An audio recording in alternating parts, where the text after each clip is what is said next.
باللہ من الشیطان الرجیم بسم اللہ الرحمن الرحیم السلام علیکم ورحمۃ اللہ وبرکاتہ۔ اسلامک وے آفیشیل میں خوش آمدید۔ رمضان ماہ قرآن میں فضائل رمضان کا ہم بیان کر رہے ہیں اور قرآن کی تفسیر اور اس کی فضیلت کے بارے میں آج ہم بات کریں گے انشاءاللہ عز وجل۔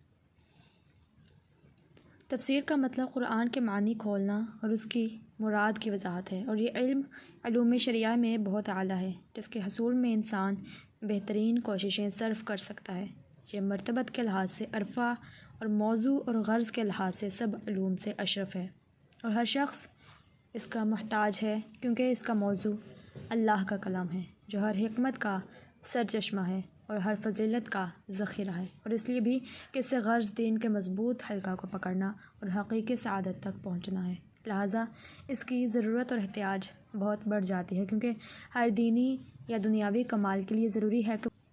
کہ وہ شرع کے موافق ہو، اور اس کی موافقت اللہ تعالیٰ کی کتاب کے علم پر موقوف ہے۔ اسے یہ جاننا بھی ضروری ہے کہ نبی صلی اللہ علیہ وآلہ وسلم نے امت کے لیے قرآن کے معنی کی ایسے ہی وضاحت فرمائی جیسا کہ اس کے الفاظ کے فرمائی۔ چنانچہ اللہ تعالیٰ فرماتے ہیں لِتُبَيِّنَ لِلنَّاسِ مَا نُزِّلَ إِلَيْهِمْ، تاکہ آپ صلی اللہ علیہ وآلہ وسلم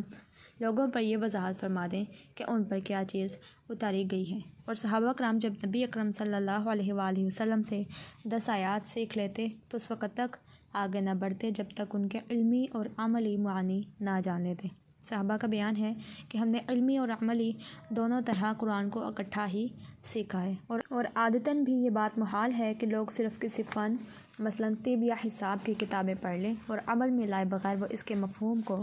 جان سکیں۔ پھر اللہ کی کتاب سے یہ معاملہ کیسے درست ہو سکتا ہے جبکہ وہ لوگوں کی عصمت، ان کی نجات، سعادت اور ان کے دین اور دنیا کے قیام کا ذریعہ ہے۔ سعید بن جبیر رضی اللہ عنہ سے روایت ہے، وہ کہتے ہیں جس نے قرآن پڑھا لیکن اسے سمجھا نہیں وہ اندھے یا اعرابی کی طرح ہے۔ اسے ابن جریر نے روایت کیا ہے۔ نیز ہر مسلمان کو قرآن کا فہم حاصل کرنے کی ضرورت ہے جو اللہ کی مضبوط رسی، حکمتوں والی نصیحت اور سیدھی راہ ہے، اور یہ تو مسلمہ امر ہے کہ ہر کلام سے اصل مقصود اس کے محض الفاظ نہیں ہوتے بلکہ اس کے معانی کا فہم ہوتا ہے، لہذا قرآن بدرجہ اولیٰ اس کا مستحق ہے۔ قرطبی کہتے ہیں کہ جو شخص قرآن کے احکام سے اسے چاہیے کہ وہ اس سے اللہ کی مراد کو سمجھے کہ اس پر کیا چیز، اس طرح وہ پڑھے ہوئے سے فائدہ اٹھا سکتا ہے اور اس پر عمل کر سکتا ہے۔ کتنی بری بات ہے کہ حامل قرآن اس کے فرائض اور احکام کو پڑھ تو لے لیکن جو کچھ اس نے پڑھا ہے اس کے معنی نہ سمجھتا ہو، اور کتنی بری بات ہے کہ جو کچھ اس نے پڑھا ہے اس سے اس کا مفہوم پوچھا جائے اور وہ اسے نہ جانتا ہو۔ ایسی حالت والے شخص کی مثال یہی ہو سکتی ہے جیسے وہ ایک گدھا ہے جس نے قرآن کا بوجھ اٹھایا ہوا ہے۔ نیز اللہ نے اس حالت کی اپنے اس ارشاد میں مذمت کی ہے، وَمِنْهُمْ أُمِّيُّونَ لَا يَعْلَمُونَ الْكِتَابَ إِلَّا أَمَانِيَّ وَإِنْهُمْ إِلَّا يَظُنُّونَ، اور کچھ ان سے ان پڑھ ہیں جو اپنی باطلی خواہشات کے سوا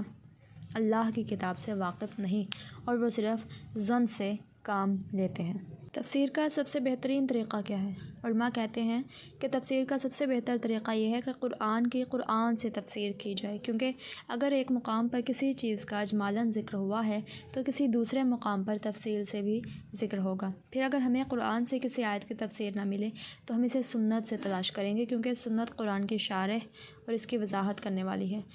اور اگر ہمیں قرآن اور سنت دونوں میں تفسیر نہ مل سکے تو ہم صحابہ کے اقوال کی طرف رجوع کریں گے، کیونکہ وہ اسے دوسروں سے زیادہ جاننے والے تھے۔ نزول کے وقت انہیں ہی قرائن اور احوال کا پورا علم تھا، اور اس لیے بھی کہ ان کا فہم پختہ، علم صحیح اور عمل صالح تھا، خاص کر جلیل القدر صحابہ کا جیسے چاروں خلفاء راشدین اور ابن عباس اور ابن مسعود رضی اللہ عنہ۔ پھر اگر ان کے کلام میں بھی تفسیر نہ ملے تو ہم تابعین کے اقوال کی طرف رجوع کریں گے جنہوں نے صحابہ سے علم حاصل کیا، نیز عربی لغت کی طرف جس میں قرآن نازل ہوا۔ ابن عباس رضی اللہ عنہ کہتے ہیں کہ تفسیر 4 پہلوؤں پر ہو سکتی ہے۔ ایک پہلو یہ ہے کہ وہ کلام عربوں میں معروف ہو، دوسرا یہ کہ تفسیر ایسی ہو کہ کوئی شخص اس کی لا علمی کا عذر نہ کر سکے، تیسرا یہ کہ علماء جانتے ہوں، اور چوتھا پہلو یہ ہے کہ جس کی تفسیر اللہ کے سوا کوئی نہیں جانتا، اور اگر کوئی اسے جاننے کا دعویٰ کرے تو وہ جھوٹا ہے۔ اسے ابن جریر نے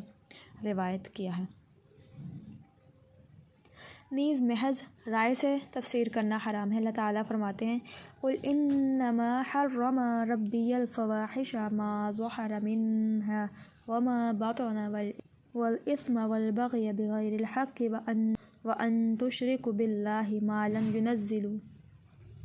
بِهِ سُلْطَانًا وَأَن تَقُولُوا عَلَى اللَّهِ مَا لَا تَعْلَمُونَ۔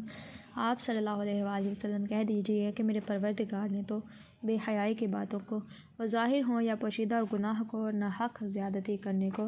حرام کیا ہے، اور اس کو بھی کہ تم کسی کو اللہ کا شریک بناؤ جس کی اس نے کوئی سند نازل نہیں کی، اور اس کو بھی کہ اللہ کے بارے میں ایسی باتیں کہو جنہیں تم جانتے نہیں۔ اور حدیث میں ہے جس نے قرآن میں اپنی رائے سے بات یا ایسی بات کی جسے وہ جانتا نہ تھا تو اسے چاہیے کہ اپنا ٹھکانہ دوزخ میں بنا لے، اگر اس نے درست بات بھی کہی ہو تب بھی اس نے خطا کی۔ جزاکم اللہ خیرا کثیرا۔ السلام علیکم ورحمۃ اللہ وبرکاتہ۔